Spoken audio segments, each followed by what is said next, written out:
So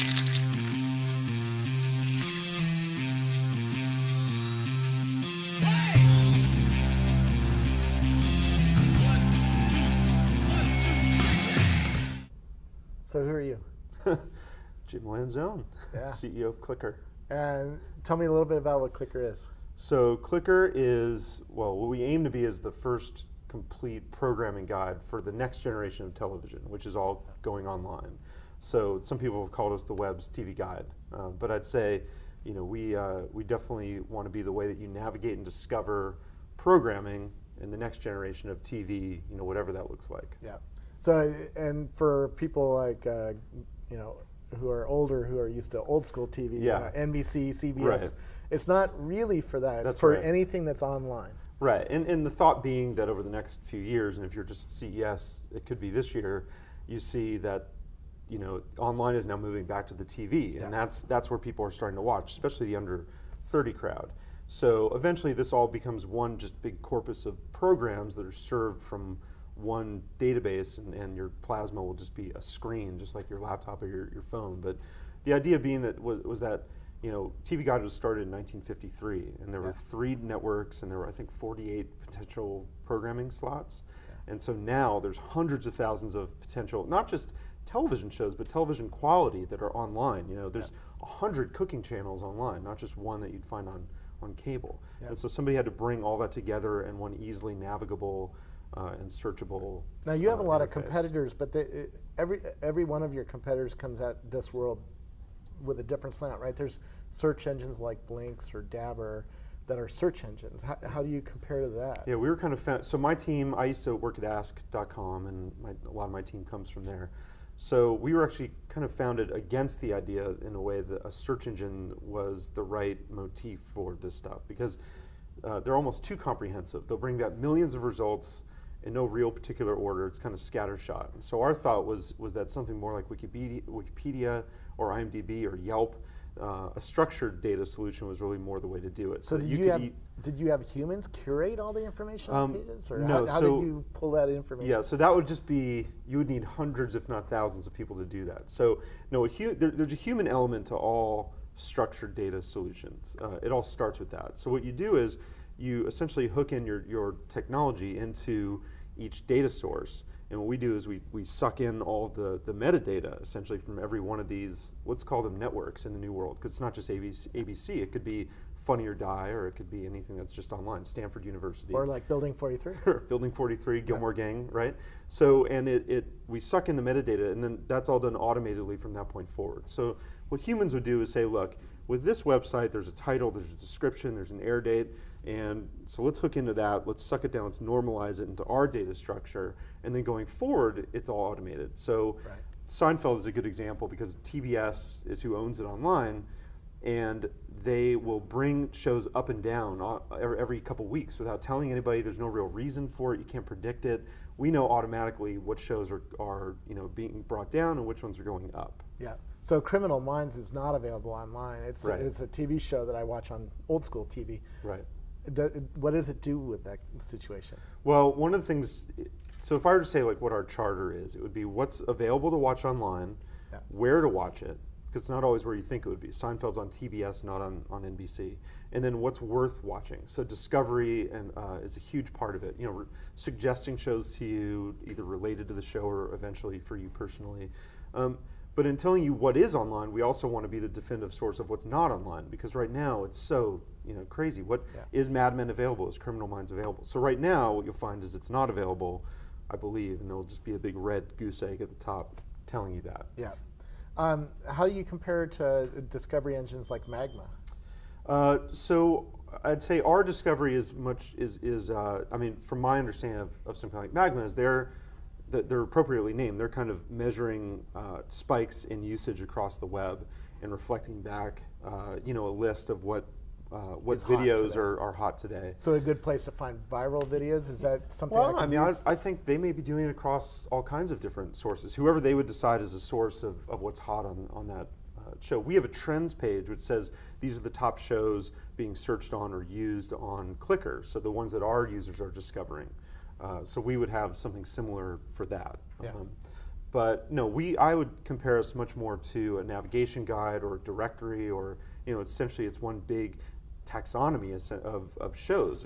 It could be comedy, but then we dig into mockumentaries or stand-up comedy. There's over 1,300 categories, and I think it's important to understand the trend of this next generation is what I would kind of call it's almost like super narrowcasting.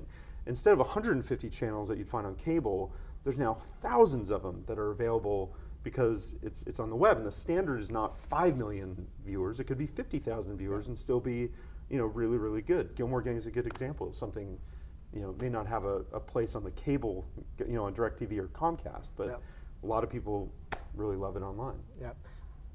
What about live TV? Because it seems to be getting more and more important. Yeah. I've seen, concerts that MySpace and YouTube have given online live, and now we're watching CNN live online. Do you do anything with live channels? So CNN is actually the #1 rated, at least it was last week's show, on our entire site, the CNN live stream. And then we pull a lot from places like UStream, which is a site I love. I'm on the advisory board there, so I should clarify that. But to me, it's like one of the first real networks that's born native to the web. I mean, the programming available on UStream is unbelievably good. So we catalog a lot of it. There's a live programming category on our site that you would find that under. And are you using anything from Facebook or Twitter to see what people are talking about, or passing around, or anything like that? Are you trying to bring that into any of your results pages? Not what they're passing around on Facebook, but instead what we want to do. So right now you can log in through Facebook Connect, so we have that. And then the next big project that we're working on is down the path of social. And social for me doesn't mean spamming people, right? Like, hey, this is what I'm watching, because there's already almost too much of that. And now it's, this is where I'm at, and this is what I had for lunch, and I don't know about your Twitter stream, but mine is filled with stuff like that. And I don't know how much more of that you need. Social is an amazing way to discover programs. And I just remember Napster. For me, when you'd find kindred spirits and people who would have songs, and you'd have to go to their library to get their song, and then 8 hours later you've surfed 20 different people's libraries and collected all these songs. That's what we want to enable. So we have a playlist feature on our site, so you can be saving things to watch later, and you'll wind up with a big list of things that you're going to want to watch. Well, we want to enable it so that you could basically follow me, or I could follow you within the bounds of Clicker. So you can already today send, hey, this is what I'm watching, or I found on Clicker, to Twitter or Facebook. In the future, I think we more want to use it for discovery purposes. I watch a lot of TV on my iPhone, and I also watch a lot of TV on my 60-inch screen. Right. Obviously, the bit rates and the experience is massively different. Do you mark any of the videos like this is great quality for HD screens, so that the TV manufacturers will know play that stream or show that content because it's available in HD on a 16:9 screen? Not yet. So we are planning on that. One of the challenges is it's still Wild West days for a lot of this. In search, we always talk about it being the top of the first inning, and that got really annoying. But for internet television, it still is kind of the top of the first inning. And you'd be surprised like how few sites even have duration, which is a really important way to sort shows. How many leave that off, or how many sites only put it up in Flash with no metadata on the page, no unique URL for the actual video. They'll pull a video down without telling you, that the site will just be blank. Some of whom actually make you watch an ad before you see that there's no video to watch. Yeah. So I'd say video quality is one of those things that you don't find a lot of metadata for. So we would kind of at this point have to go through and mark that all ourselves, which is not scalable. Yeah. So, but you're not the first person to ask that, and I think it's something that we should have. What I would say is that the 3-screen approach, I think, is right. I think where we're headed is that your plasma is just a screen. Your computer is probably going to wind up being your remote control. Your laptop will be. Or the new tablet coming out next week. Tablet is going to be perfect for this. Yeah. I can see Steve Jobs sitting on the couch show. Oh yeah, I mean it's and if you have a Mac Mini, I mean that's how I watch TV a lot now is through my Mac Mini, and I'm just browsing, and Clicker's how I'll find a show, and then I'll start watching. But the iPhone is also a legitimate place. I watched almost the entire series of Battlestar Galactica on my iPhone because I was traveling so much.